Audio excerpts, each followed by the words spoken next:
Et nous voici maintenant installés à l'hôtel Brown Beach House au cœur de Tel Aviv, ici en bord de mer, avec nos invités du jour pour notre débat. Et les voici. Alex Losky, il est PDG d'un groupe immobilier et businessman. Ariel Tolub, il est avocat, notaire, spécialisé dans l'immobilier. Arnaud Sayeg, il est fondateur d'un cabinet de services bancaires privés. Stéphane Zeev Goldin, il est directeur de l'intégration à la mairie de Tel Aviv, consultant pour entreprises dans le domaine des transports publics. Patricia Kozlev, elle est professeure de français, de théâtre et metteur en scène. Et merci à tous d'être avec nous. J'ai enlevé mon casque de chantier, on s'est mis bien au chaud pour faire notre débat du jour. Et Stéphane Goldin, je vais commencer avec vous parce que on l'a vu dans le sujet. Tel Aviv, c'est un siècle de construction, un siècle de développement. Sauf que là, en quelques mois de Covid-19, on a vu une ville totalement bouleversée. Les chantiers, les constructions, les pistes cyclables et puis ce métro au milieu de tout ça. À la question, les touristes vont-ils reconnaître Tel Aviv quand ils vont revenir? Vous répondez quoi, vous? Non. Je dis clairement non. Non. Les gens ne vont pas reconnaître Tel Aviv parce que Tel Aviv est en train de se modifier concrètement. Tel Aviv était déjà une grande ville, va devenir une sorte de mégalopole parce que c'est vrai que ce métro rajouté au tramway, qui est une sorte de métro, je dirais, intramuros, va s'agglomérer donc toutes les communes avoisinantes de ce qu'on appelle le Gush Dan, donc ça veut dire toute la région de Tel Aviv. Donc on va aller aussi vers une nouvelle forme, je dirais, de décentralisation. On va vivre une sorte d'intercommunalité, puisque de toute façon, à un moment donné, il y aura des nouveaux plans de circulation qui devront se faire avec les communes avoisinantes et Tel Aviv. Quand vous dites décentralisation, c'est une décentralisation limitée. Une décentralisation. Parce que c'est Tel Aviv, Batiam, Ramat Gan et jusqu'à Petah Tikva. C'est une décentralisation. Mais plus loin, pour l'instant, on n'est pas desservi. Pour l'instant, ce n'est pas desservi. Nous savons que sur le métro, il y a certains sujets en plus assez crispants, je dirais, concernant les villes. Moi qui vis ailleurs qu'à Tel Aviv, je peux vous dire que dans ma ville, du côté de Hod HaSharon, pour l'instant, personne n'est encore au fait de ce métro. Il y a plus de gens qui sont contre, je dirais, ce projet. Pourquoi? Parce que c'est vrai qu'il y a pour le moment un manque de concertation, il y a un manque de transparence. Très peu de gens connaissent exactement le tracé. Donc, concrètement, pour l'instant, on ne sait pas concrètement comment les choses vont aller.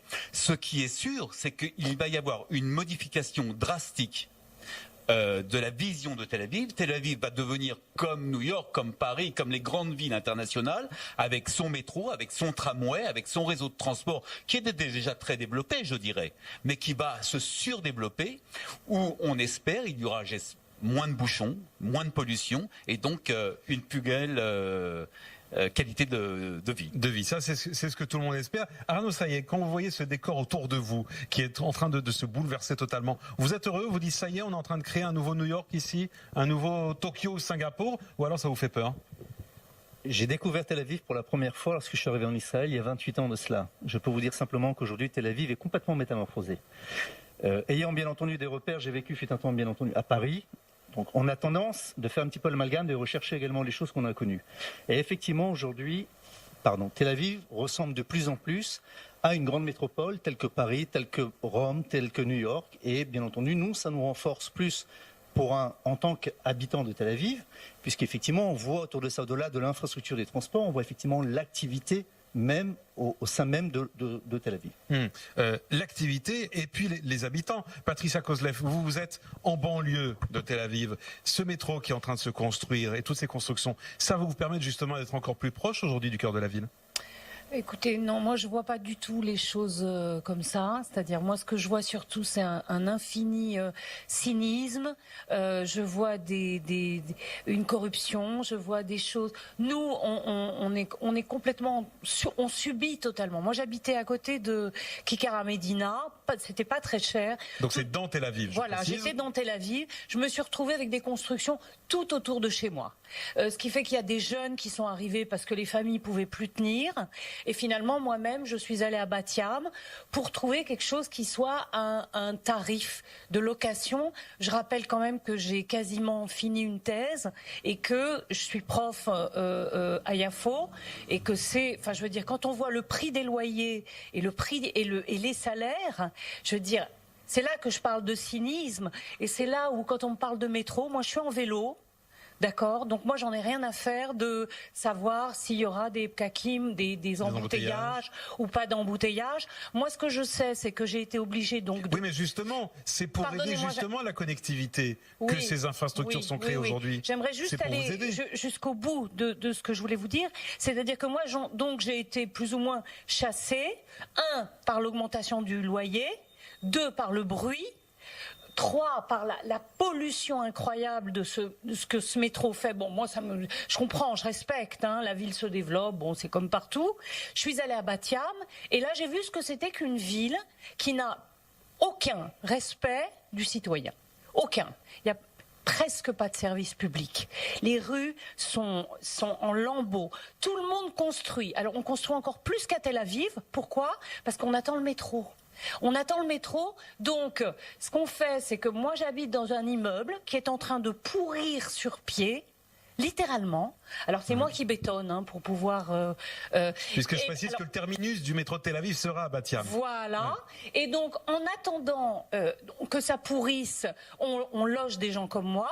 Et après, quand ce sera bien pourri, on va dire Tama 38. C'est-à-dire qu'on va tout détruire, on va virer les pauvres et on va faire un espèce de truc en marbre blanc hein, pour faire des shabbats avec des jolies robes. Mais ce sera pas moi. Ce sera pas des gens comme moi avec un salaire moyen.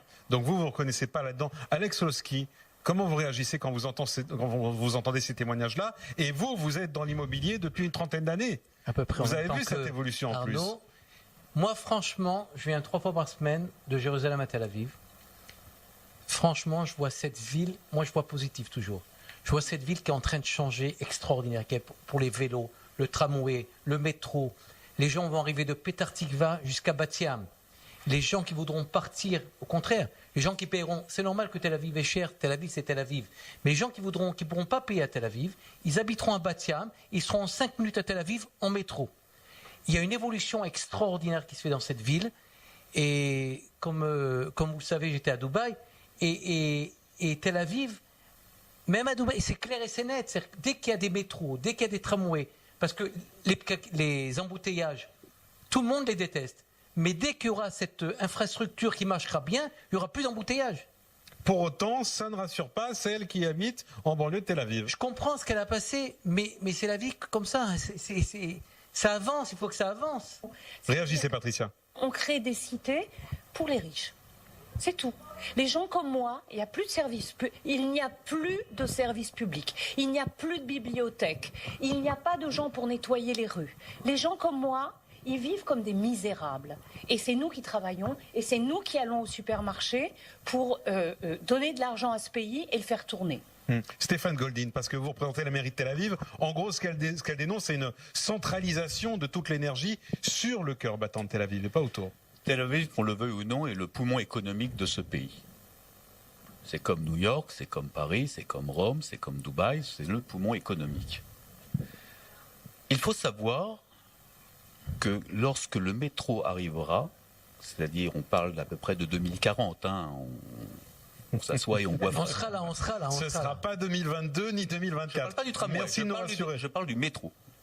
Bon, mais Normalement, donc la première ligne, là, elle sera dans 2 ans. Normalement, le PIB d'Israël, grâce au métro, devrait augmenter de 1%, c'est-à-dire de 27 milliards de shekels.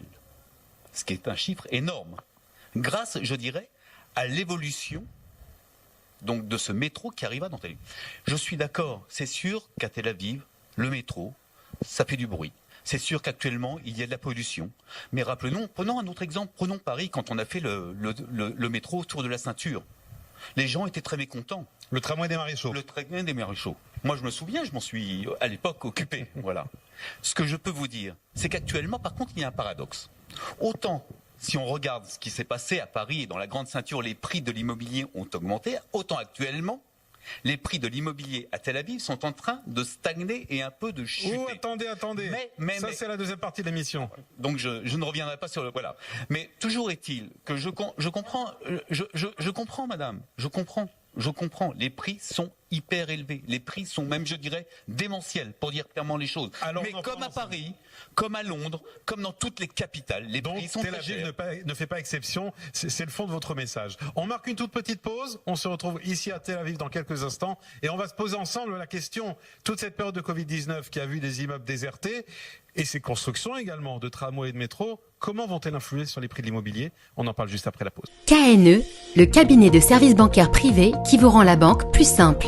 KNE, c'est notamment courtier en crédit immobilier en France et en Israël, permettant de financer votre acquisition immobilière jusqu'à 100%. KNE offre également de nombreux autres services, à l'instar de la négociation de vos assurances en Europe, une ligne directe et un interlocuteur français à votre disposition. Nous permettent de vous proposer un panel complet de services bancaires dans un seul but, celui de défendre au mieux vos intérêts. KNE, le cabinet de services bancaires privés qui vous rend la banque plus simple.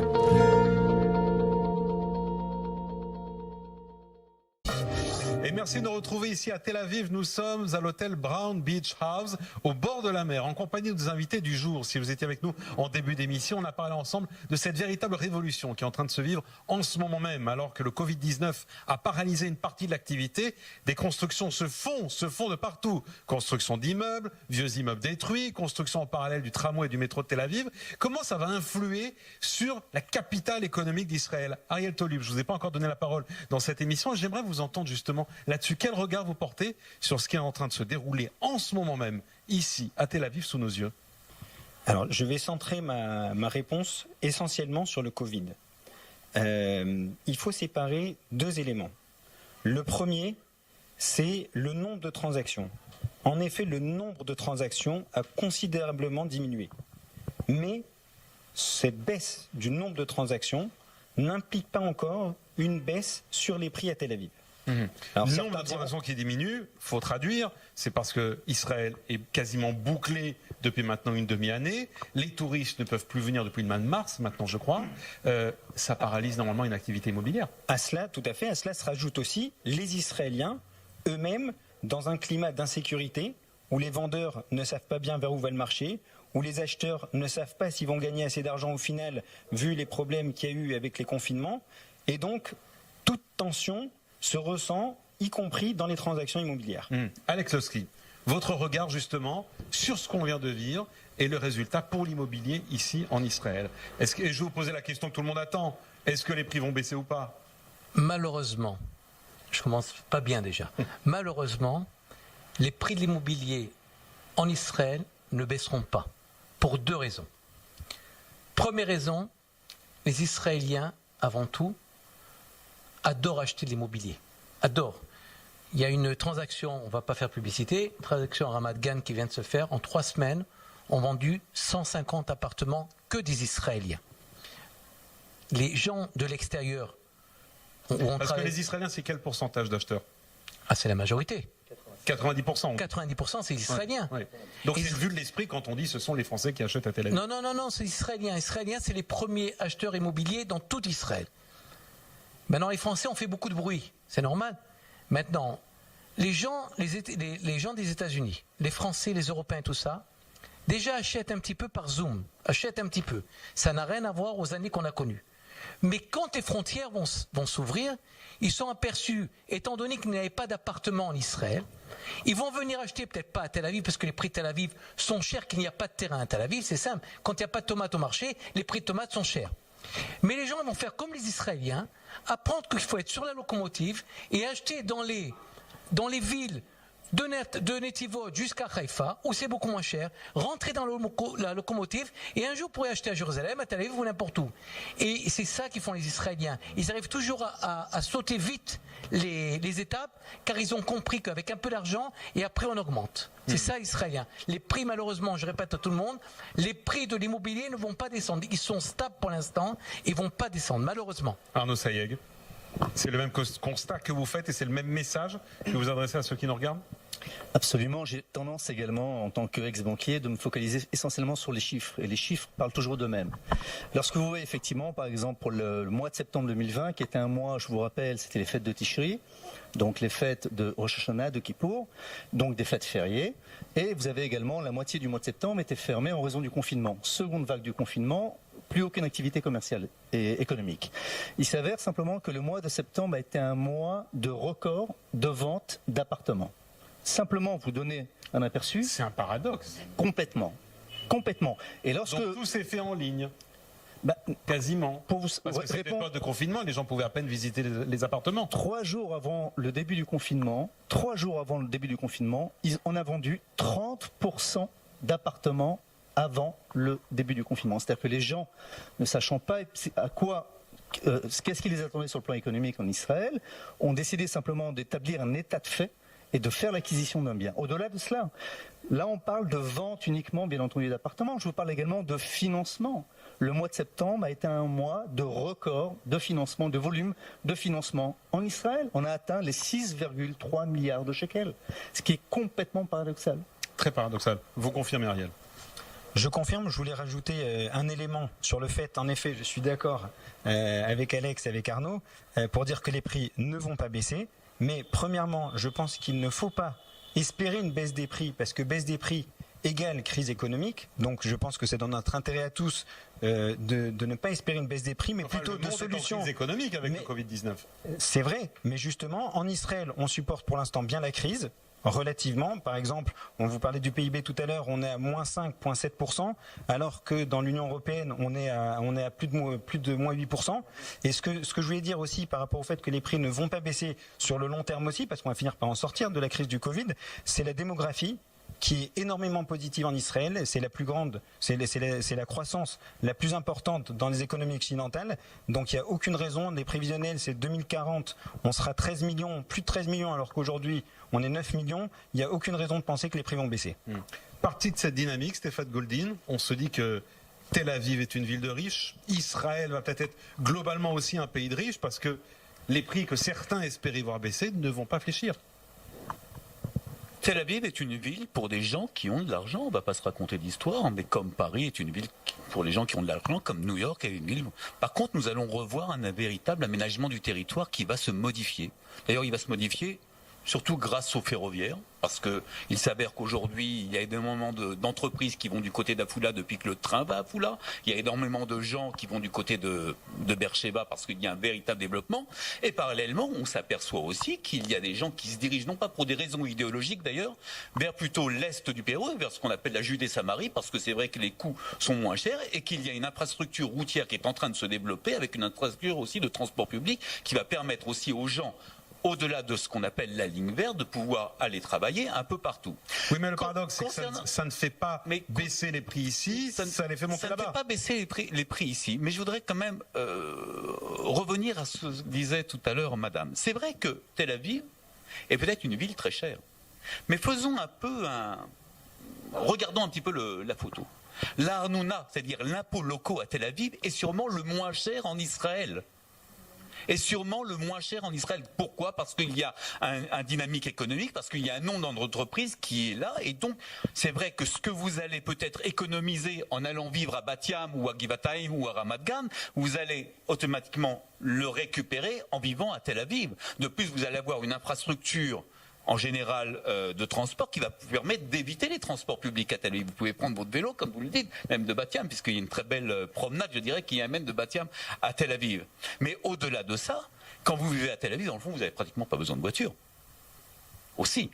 Donc concrètement, quand on regarde bien les choses en face, et quand on regarde budget par budget, une famille qui part vivre à Rehovot et une famille qui reste vivre à Tel Aviv, et quand on regarde tous les budgets au niveau culture, au niveau transport public, au niveau essence, au niveau impôts et impôts locaux, je ne suis pas si sûr qu'il y ait une si grande différence entre Tel Aviv et une ville, par exemple, comme Rehovot.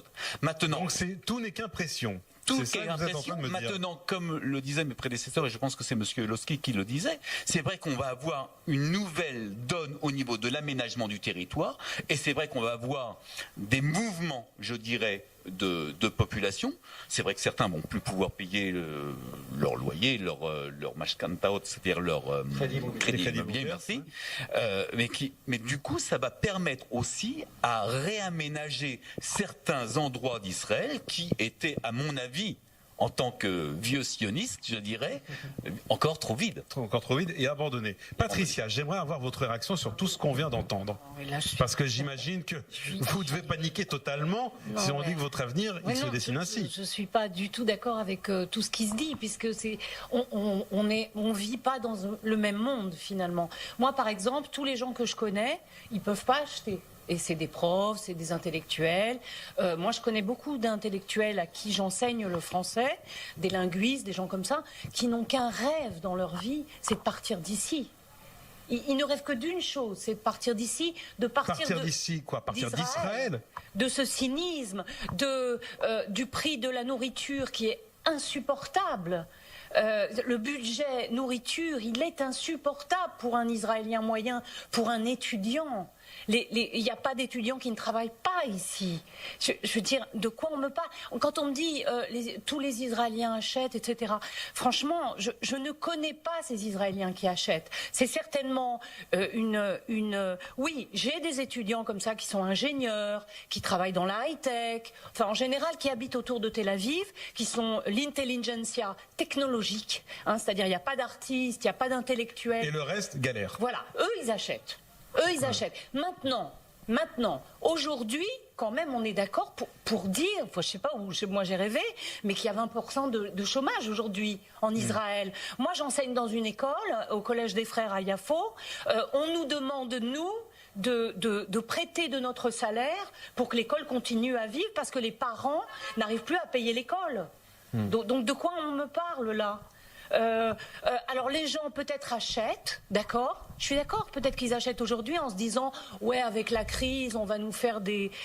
Mais est-ce qu'ils vont continuer à payer combien de temps sans salaire? C'est le décalage total. D'abord, je suis pas contre ce que vous dites. C'est vrai qu'Israël est cher. C'est vrai que quand on rentre dans un supermarché, c'est cher. Mais je vous dis, madame, on a parlé avant, dans la discussion, on a parlé d'infrastructures, de trains et tout ça.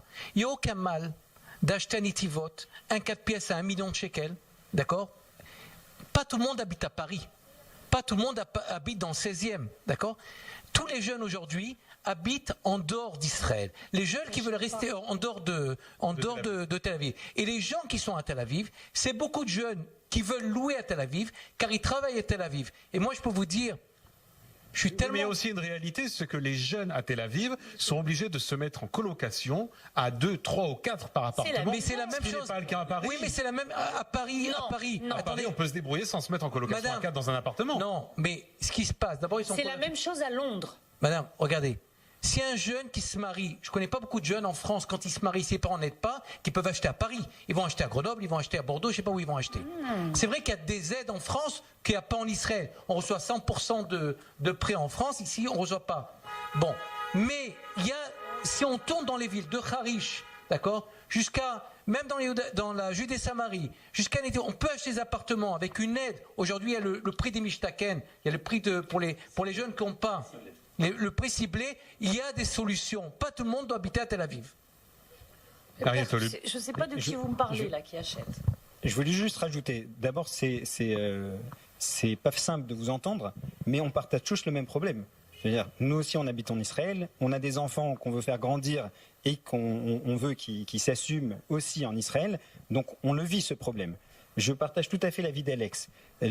À titre personnel, je viens de travailler sur une transaction immobilière à Ofakim. D'accord, c'est dans le sud. Les prix n'ont strictement rien à voir. Et on doit Alors remercier. c'est quoi le problème? C'est que tous les Français qui arrivent se disent la mise en place je de n'imagine transports en de vivre commun qu'à Tel Aviv. qui permettent aujourd'hui et qui vont permettre de plus en plus justement à ces gens-là de pouvoir travailler dans des endroits respectables comme Tel Aviv, mais pas que. Il y a d'ailleurs des zones industrielles qui se construisent un petit peu partout. Et justement de pouvoir subvenir à leurs moyens en fonction de l'endroit où ils vont habiter, qui seront adaptés par rapport à cela. Prenez le micro. Donc, ce que vous dites, c'est qu'il faut acheter très loin de Tel Aviv et travailler à Tel Aviv, c'est ça? Je ne comprends pas très bien. C'est pas ce que je dis. Chacun fait sa vie en fonction. Chacun fait sa vie en fonction de ses moyens. Mais non, pitié. Stéphane Goldin. Bon, d'abord, il y a une question de désenclavement. On ne va pas se raconter l'histoire. Cette histoire existe en Israël. Maintenant, moi, c'est vrai que j'ai une inquiétude pour nos enfants. Comment nos enfants vont pouvoir acheter? Là-dessus, c'est une véritable question aujourd'hui, compte tenu de l'élévation des prix, du maintien de ces prix hauts. C'est vrai qu'en baissant les prix, on pourrait aller vers une crise économique, mais il faut pouvoir juguler, donc avoir une sorte de programme keynésien, je dirais, pour trouver le véritable milieu. Au-delà de ça, dans le fond, les Israéliens se dirigent vers l'immobilier parce que c'est une valeur sûre. Et c'est vrai qu'il n'y a pas trop d'alternatives aussi en Israël pour pouvoir, je dirais, investir. Bon, il y a la bourse, mais concrètement, on a très peu d'alternatives. Il y a une question d'aménagement du territoire, il y a une question du coût de l'immobilier. Oui, ce que je voulais dire, c'est en 2 décennies quand même, le coût de l'immobilier en Israël a augmenté pratiquement de 120%. Donc c'est une réalité. Donc c'est une réalité. Mais c'est une réalité qui est liée aussi à l'évolution économique de ce pays. Donc la bonne santé du pays a fait que les prix sont devenus... Quand moi je suis arrivé il y a 40 ans dans ce pays, c'est vrai qu'on vivait tous, je dirais, en plusieurs dans un appartement, les choses ont évolué.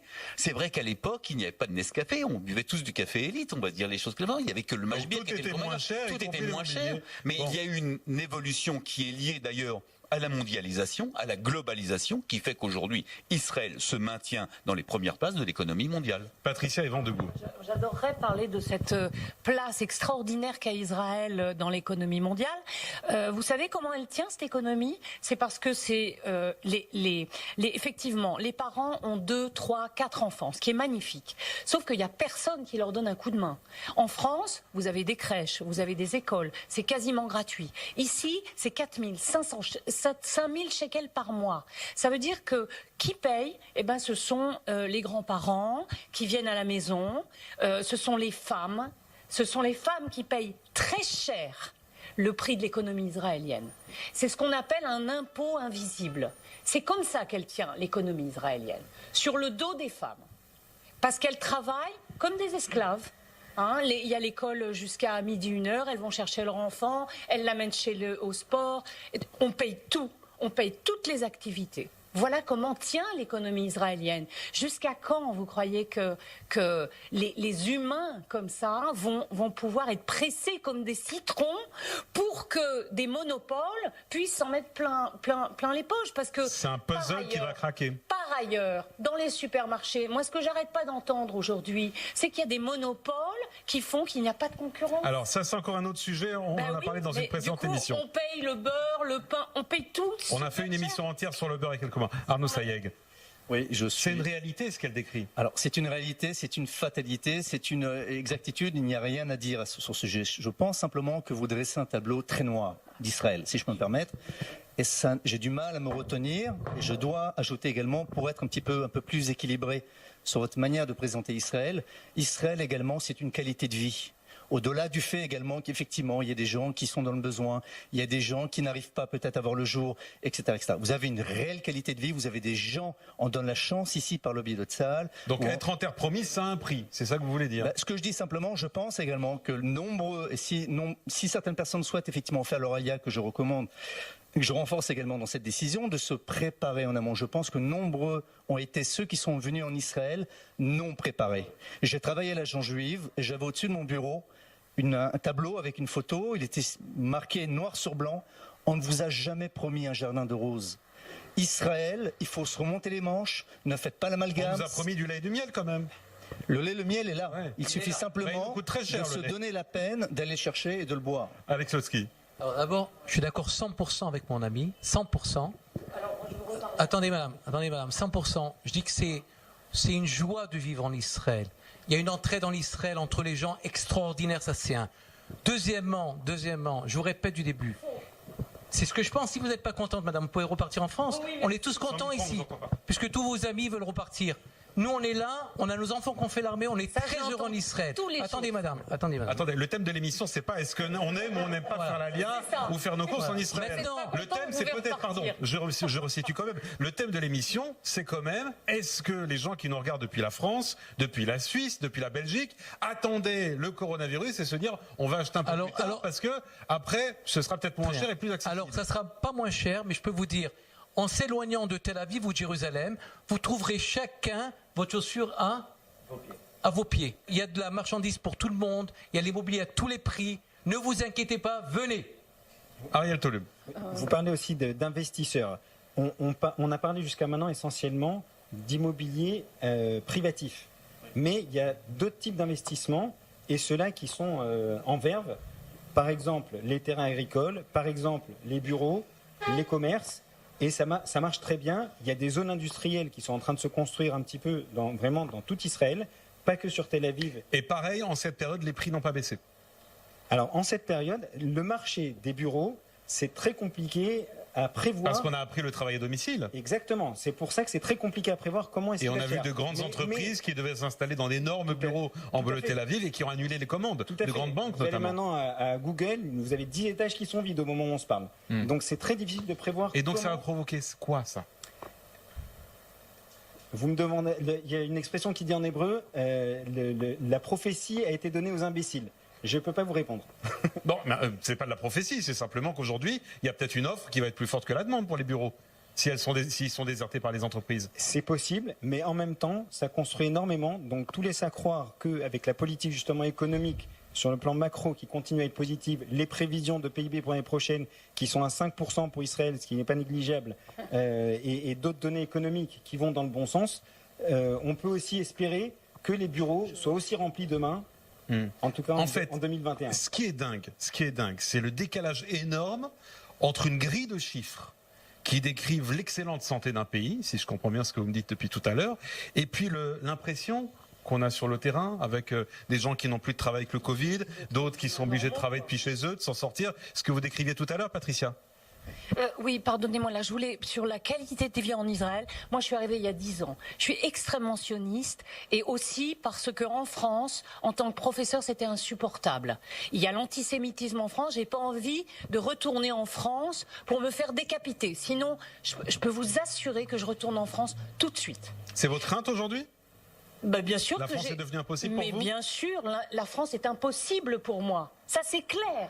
C'est pour ça que je suis ici. Mais je peux vous dire que depuis 10 ans, cette fameuse qualité de vie, ma qualité de vie, la qualité de vie de mes enfants, elle a baissé d'une manière tragique. Et moi, si vous voulez, je suis pas venue ici avec un bien. Moi, on m'a prêté 4 000 € pour m'installer ici. C'est tout ce que j'avais. Donc, on n'a pas la même vie, on n'a pas la même histoire. Moi, je fais partie comme le peuple des Israéliens ou comme le peuple des Français, qui n'a pas de bien. Qui vit, qui travaille et qui se nourrit sur son travail, sur son intelligence. C'est tout ce que j'ai et c'est tout ce qu'ont la plupart des gens ici. Et ces gens-là, ils n'ont plus aucune chance, ni en Israël, ni nulle part, d'acheter. Stéphane Goldin, c'est un terrible constat, c'est aussi une partie de la réalité. C'est un terrible constat, c'est aussi la vérité. C'est la réalité. Depuis 10 ans, notre économie, c'est vrai d'après les chiffres, va très bien, mais regardons aussi de l'autre côté des chiffres. C'est ce que je disais tout à l'heure, le décalage entre les chiffres simplement et la réalité de ce que qu'a annoncé il y a quelques mois des agences de notation, je pense à Standard & Poor's, je pense à Moody's. C'est vrai qu'on était à un AAA, donc formidable, avec des taux d'intérêt très bas. C'est vrai qu'on nous a baissé la notation. On est arrivé à un A+. Alors c'est vrai que c'est pas catastrophique. Notre économie se porte relativement bien grâce au high-tech. Regardons on parlait des fermes agricoles. On a quand même une ferme agricole qui ferme chaque semaine en Israël. C'est quand même catastrophique. Donc notre économie a plus ou moins. On est sur un positionnement ultra-libéral de notre politique qui délaisse malheureusement les plus démunis, et il y aura de plus en plus de démunis si nous continuons sur cette voie-là. C'est vrai qu'il y a une notion politique. Est-ce que c'est l'économie qui fait la politique ou la politique qui fait l'économie? Ça, on va rentrer dans un débat. D'accord, mais on commençait cette émission, pardonnez-moi Stéphane, on commençait cette émission en disant grâce aux constructions à Tel Aviv et autour, le train, le métro, on va arriver à plus d'égalité. Là, vous me dites l'inverse, on arrive à plus d'inégalité. On va arriver... Alors, la question, est-ce que c'est une inégalité? Simplement, tant qu'il n'y aura pas une véritable politique d'aménagement du territoire global sur l'ensemble du territoire israélien, avec aussi des zones d'attractivité économique, que ça soit dans le sud, dans le nord, à l'est ou à l'ouest, on n'y arrivera pas. C'est-à-dire que tant que tout sera, et je travaille à la municipalité de Tel Aviv, et à la municipalité de Tel Aviv, je peux vous dire, je suis le directeur de l'intégration, nous souhaitons énormément d'Olim. Mais comme le dit le maire, tout le monde se jette sur Tel Aviv. Tout le monde se jette, mais pas tout le monde peut Tel Aviv, tout simplement, comme le disait Monsieur Loski. Mais tant qu'il n'y aura pas une véritable politique d'aménagement du territoire, et elle se fait d'ailleurs grâce au ferroviaire, la politique de l'aménagement du territoire, avec des véritables développements économiques déconcentrés sur l'ensemble des territoires, tout le monde viendra à Tel Aviv, et comme vous le disiez, moins il y a de tomates, plus le coût de tomates augmente. Eh ben, le message est passé. Ceux qui espéraient une baisse des prix à Tel Aviv les prochains mois, eh bien, c'est raté. Merci à tous d'avoir participé à ce débat ici au cœur de Tel Aviv. Merci à tous ceux qui m'ont aidé à préparer cette émission. Raphaël Hassine, Laura Cohen, Yohann Halimi. Merci à Rami et Rotem. Quant à moi, eh bien, je vous retrouve la semaine prochaine pour, je vais vous l'annoncer, nos dernières conversations avec vous. Je vous rassure, en janvier, on se retrouvera pour d'autres émissions ensemble sur les 24 News. Mais la semaine prochaine, soyez avec nous. Ce seront les dernières conversations et toujours avec vous. Bonne soirée à tous.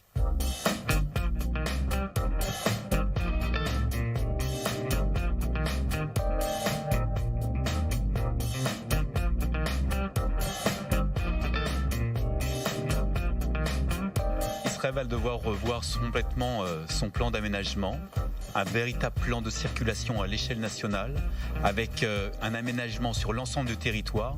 On a parlé de beaucoup de chiffres. On a parlé de PIB. Moi, à la place du PIB, je dirais le BIB, le bonheur intérieur brut, à la place du produit intérieur brut. Moi, j'adore Israël. Je suis venue ici il y a 10 ans. Et c'est vrai que j'ai énormément déchanté, tout simplement parce que j'ai vu les prix augmenter terriblement et j'ai vu mon salaire stagner, voire éventuellement se tasser un petit peu. Comme conseil, si je peux me permettre, effectivement, pour toute personne qui souhaite venir s'installer ici en Israël ou simplement réaliser une transaction immobilière en Israël, c'est tout simplement de passer par des gens qui sont compétents en la matière, de vous tourner vers ces gens-là, de vous laisser guider de façon... Premièrement, réaliser votre transaction dans les règles de l'art et de vous assurer surtout que vous n'aurez aucune embûche sur votre projet, dans votre chemin, et surtout d'être rassuré et de vous dire que la transaction, au final, en valait la peine. En guise de conclusion, les prix, oui, sont forts et oui, a priori, vont rester forts, mais deux éléments positifs.